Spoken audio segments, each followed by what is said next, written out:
To continue with the unique item videos for Diablo 2, we're here to take a look at another class-specific item, the Necromancer Shrunken Heads. As with all class-specific items, they sadly got underrepresented, this time with only 3 items. And with only a limited number of possible sockets in the base items, there's very few rune words for competition either, at least outside of the mid-tier rune words like Splendor and Rhyme. As usual though, let's knock out the exceptional Necromancer head first with Homunculus, the unique Hierophant trophy that is easily one of the most popular shield choices for a number of Necromancer builds, giving decent plus skills, excellent blocking compared to other Necromancer options, a good bit of mana help, and a good resist all modifier. There's really nothing to complain about with the shield, and while other shields can give you a bit more punch, the Homunculus is generally going to be a safe bet if you're unsure as to what shield you want on your Necromancer and just want something that will pretty much always work. In the elite category, we have the other 2 unique Necro heads. First with Dark Force Spawn, which, while having a lot more limited options, is useful for Necromancers that need the ability to spam their spells a little bit faster, since it comes with increased cast rate,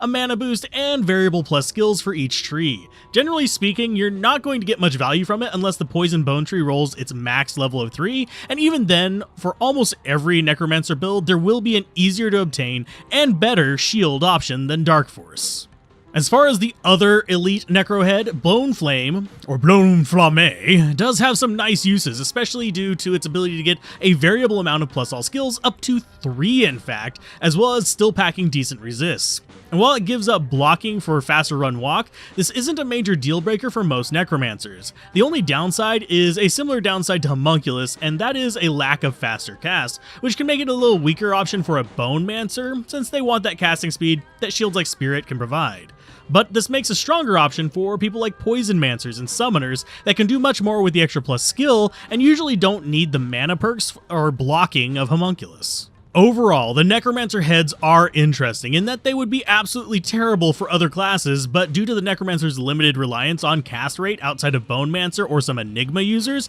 he can get away with the more sluggish shields, though in the long run, outside of Homunculus, the value appeal of a good rare Necro head cannot be ignored, and for mid-tier options, you do still have the value of Splendor in a good base head with the right plus skills for your build, and Rhyme for the more kind of combat-oriented Necromancer. If you could make your own new Necromancer head, what would you put on it and why? What build would it improve the viability of? While we likely won't see them implemented, it's kind of neat to see where people would fill the gap in the options. And as always, thanks to the patrons, channel members, and regular viewers that make our ability to explore these ideas possible.